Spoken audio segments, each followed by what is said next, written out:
this video, I will explain how to record a dual-channel Z-stack using the Aurox Visionary software.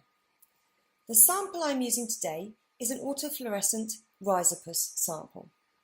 I am using a 10x objective with a numerical aperture of 0.45. The first step is to choose a folder location and file name for our dataset. To do this, click on the file path at the top of the screen. This will open a dialog box in Windows Explorer where you may choose a suitable folder and file name for your data. File names are automatically incremented so that data is always saved and never overwritten. The second step is to check and adjust the exposure time settings for our colour channels. To do this, firstly enter confocal mode. Select the channel in question and adjust the exposure time, like so. This sample is autofluorescent in red and green, so I will now do the same for the green channel.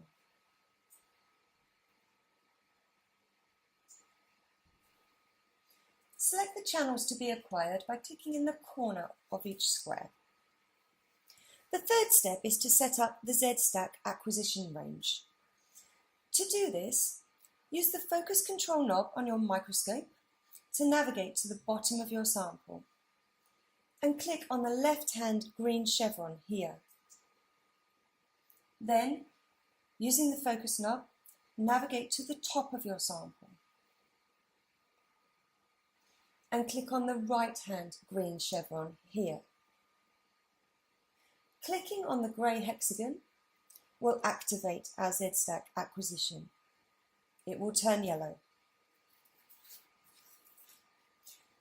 Then check your acquisition settings. Parameters selected for acquisition will be highlighted in yellow, like so. When complete, click the yellow Acquire tab. The software will now acquire a Z-stack for the green filter cube and then for the red filter cube.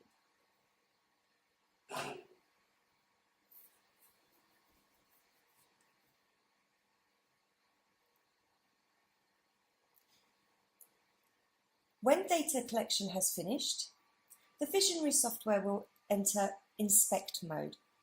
Here, you may check the quality of your data by clicking on the filter cube and adjusting the Z position. Clicking on the file path at the top of the page in Inspect mode will export your data into Fiji for post-processing. Here I will create a simple maximum projection image as an example.